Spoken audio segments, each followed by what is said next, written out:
Assalamualaikum dan selamat sejahtera kepada seluruh penonton TV PSS di Saujana. Saya Muhammad Iman bin Muhammad Fazli selaku wartawan yang bertugas pada episod kali ini.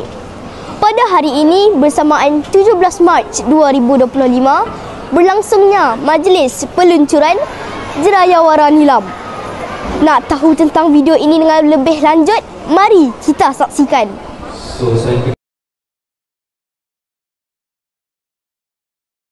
Menginginkan agar program yang akan dijalankan ini akan menjadikan diri kami untuk lebih bersemangat menimba ilmu. Membaca merupakan satu usaha Kementerian Pendidikan Malaysia untuk membina tabiat membaca dalam kalangan murid dengan hasrat mewujudkan masyarakat Malaysia yang cintakan budaya membaca dan budaya ilmu.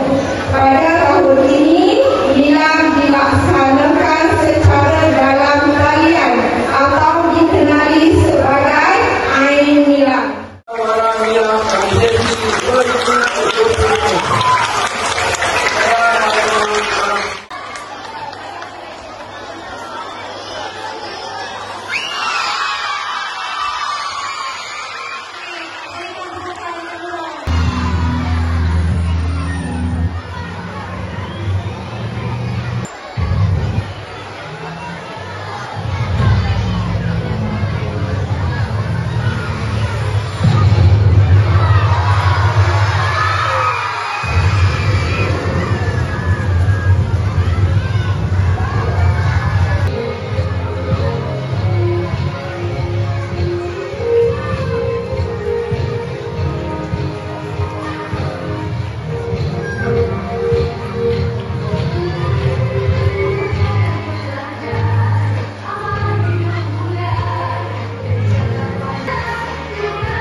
Jadi, mari kita tulis dalam buku Transit Nilam.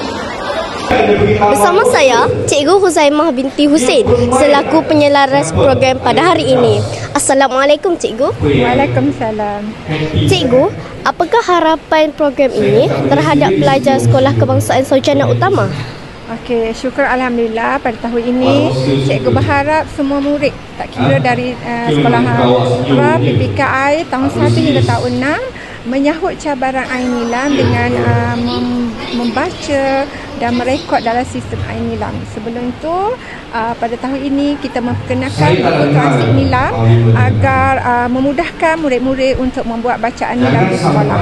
Namun begitu, harapan cikgu juga semua murid apabila pulang ke rumah sedia masuk rekod bacaan Ain Nilam dan semua sekali boleh mencapai target untuk mendapat 5 bintang.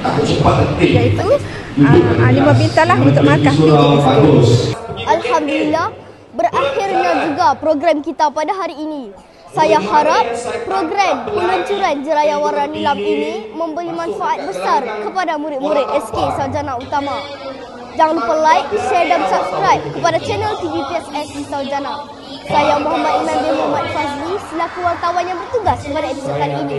Bye. Saya nak tengok murid mana yang kena tangkap dengan saya.